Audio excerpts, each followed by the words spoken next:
Alright guys, welcome back to VALORANT News. The Game Changers World Championship is underway in a dramatic fashion at that, but also lots of roster changes going down with a big rumour as to the potential return of Sinatraa into competitive play. Every so often, Sinatraa, controversial figure in the VALORANT scene, no doubt about it, gets brought up and his potential return to competing. This time he's been linked to trialling with a certain roster. We don't know what that team could be as of yet, but if this is the case and he is keen to return, what team might give him an opportunity? Could that even be in due course in the VCT once again? Very much intrigued to your thoughts in the comments below. Hit the like button if you enjoy. Subscribe if you're new as always, I would greatly appreciate it. Firstly, just to update on Detonation Focus Me Gaming, because as we said yesterday, there were rumours they were going to partner effectively with CR, Crazy Raccoon, in forming their roster.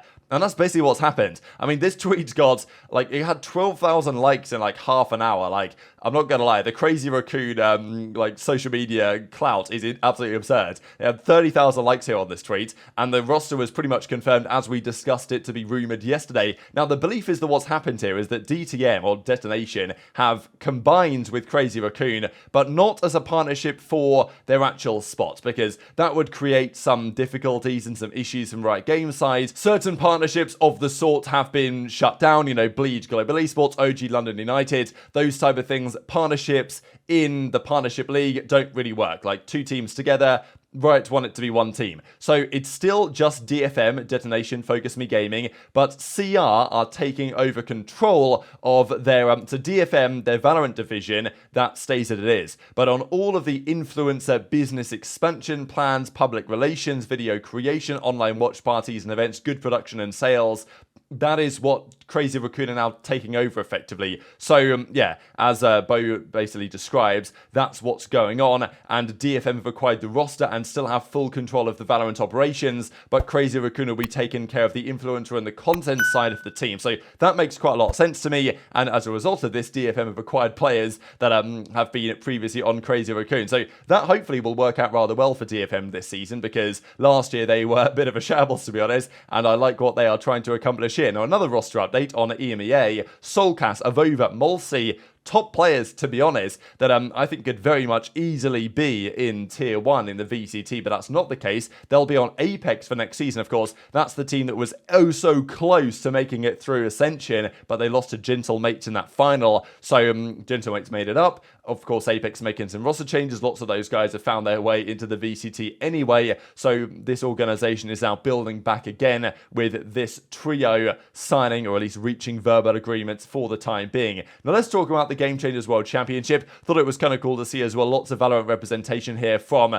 the Forbes 30 under 30 on the games list. Mel's there, Tarek's there, and a few other individuals for Riot Games or for M80 respectively. So that was kind of nice to see some good Valorant representation. But the Game Changers World Championship underway, and in dramatic fashion, it's got to be said, beginning yesterday, especially because of this first game. Team SMG, who have been dominating their region over in APAC, I think they're 34, 35 series now unbeaten in a row. They come over to play Evil Geniuses, the team that kind of surprised many by making it through to the World Championship by winning in North America as they did not that long ago. But of course, they're playing with a sub. They're, one of their top players, Keen C, had to step away, various dramas, so they weren't really expected to do much this tournament, and they come in against a team that's been dominating their own respective region. But Team SMG come out with this composition. The Cypher, okay, fine, Cypher's pretty good. And then 4 duelists. Phoenix, Neon, Reyna, and Raze. What's going on here? And I think many people realized initially that this cannot have been intentional, But how is it unintentional? You know what I'm saying? How do you accidentally choose this comp? No smokes? Who needs smokes? Who needs a controller player anyway? Let's just run 4 duelists. Let's just go. I mean, it's such an insane conversation. And the even more insane thing is that they went on to absolutely dominate this first map of the series. They completely crushed him. And to be honest, I'd be losing full as well. If my opponent picked this composition and they then, went on to start to take the lead in the game, I'd be like, oh my God, we are getting embarrassed here on the main stage. And that's basically exactly what's happened. This was a very comfortable 2-0, and at Team SMG, the Game Changers roster, take a swift 2-0 victory. I mean, look at this map one here on the Lotus. 13-3. I mean, they've chosen, Cypher top fragging, Phoenix, Reyna. It's such an absurd comp. And they started out 6-0 on this map on the defense, and if I'm EG, I'm just losing the plot at that point. So they got crushed off the face of the earth really here, 13-3. Haven was then 13-7. Again, not even particularly close. They did a proper composition on this map, to be fair, with Sova and Astra and Breach and Killjoy and Jet rounding out the situation, but still kind of crazy. And they confirmed afterwards, SMG, that indeed this was a mistake. Like, they didn't intend to pick this crazy composition. And we even saw Jing a second ago from Paper X saying, like, I thought we were crazy, you know, when I was on the team. But now they're running this. So this is why the Game Changers World Championship is just pure entertainment, to be honest. And they confirmed afterwards in the post-match interviews that, yeah, that was a mistake. We thought it was like a ping check that they were doing. They didn't realize the game was actually starting. So once they realized, they were like, oh, well, that's unfortunate, but whatever. We're just going to adapt to it. We've got to run it up. And, you know, they're good enough that they can make that work. So crazy story, I can't lie. And a comfortable victory in the end. So EG Game Changers down to the losers bracket immediately. SMG definitely going in. Like, SR people think are going to win. Formal version 1 now, Sobify Rebellion basically, but SMG were a name that was probably most of the analysts said that if there was going to be a dark horse this tournament, it was quite possibly going to be this SMG roster. So we'll see how they get on as time progresses. And Shazam quote tweets this and says, yeah, absolutely insane scenario. The other game of the day was G2 Gozen, of course, the defending champions.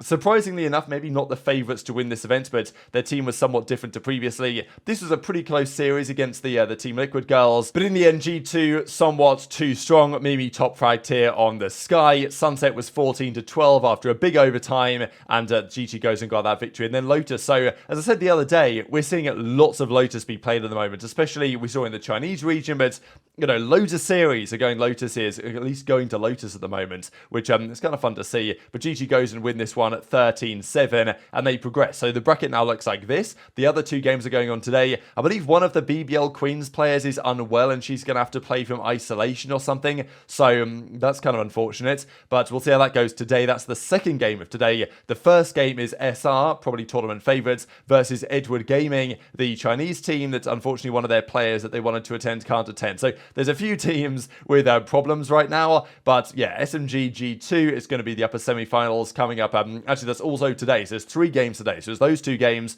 plus then the upper semi-final, which is pretty exciting. So lots of action coming up over the next couple of days in the Game Changer side, but big action on the timeline last night because of this tweet here from James Webb. He's been leaking lots of stuff lately, and also says the following: Sinatraa, very controversial figure in the scene. We know the allegations held against Sinatraa. We know that those allegations have been inconclusive, and to such an extent the Riot have decided, and they've agreed with Sinatraa after various trainings that he was meant to have done, that maybe he did or did not do, but apparently it's now fine, that he is allowed to compete again. The question with Sinatraa has always been, does any organisation want to sign him? And even though Riot say, oh, no, you're fine to compete, Sinatraa, don't worry about it, do they actually want one of their partner teams signing this guy? I don't know. Do they think that's a bad PR look? Maybe. And, you know, would those organisations anyway go for it? Possibly not. However, would some organisation in Challengers, in Tier 2 or something like that, sign Sinatraa? Why not? I think there's no surprise that, you know, somebody will be interested if he wants to return.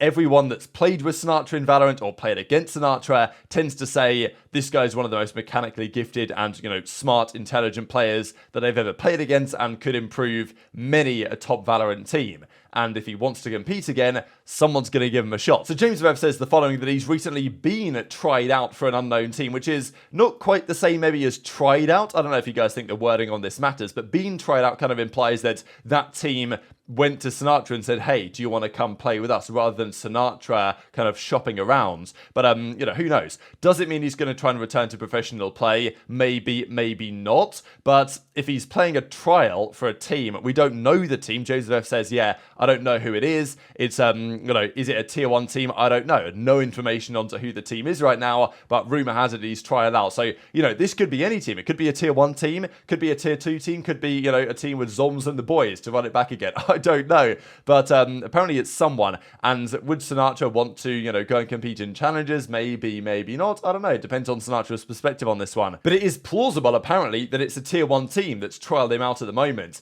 And, you know, then obviously that raises questions as to whether that team wants to do that, whether it's a good PR look to sign him, and all the debates that come around Sinatraa every time he is raised up as an option. But nonetheless, people know this guy's very good. And if people want to win, then that, especially winning Ascension or something, these are the questions that you answer. So the latest that we really have on Sinatraa is, well, this was in 2022, mid-2022, when he said that, thanks for the support, want to clarify the facts, and received an email from Riot to say they're like, yeah, you're good to compete again, you're eligible to compete, and, this is where it is. So then he actually did compete in last year's Challengers qualifiers when they played just for fun. They put together a team and they tried to see how far they'd go. They did okay at the start of last season, and then obviously Sinatraa just stepped back into doing content for the next year. But is it a massive surprise if Sinatraa wants to return to competitive? And given the fact that he's allowed to compete, this might make a fair bit of sense. So very much intrigued to your thoughts on that in the comments section below.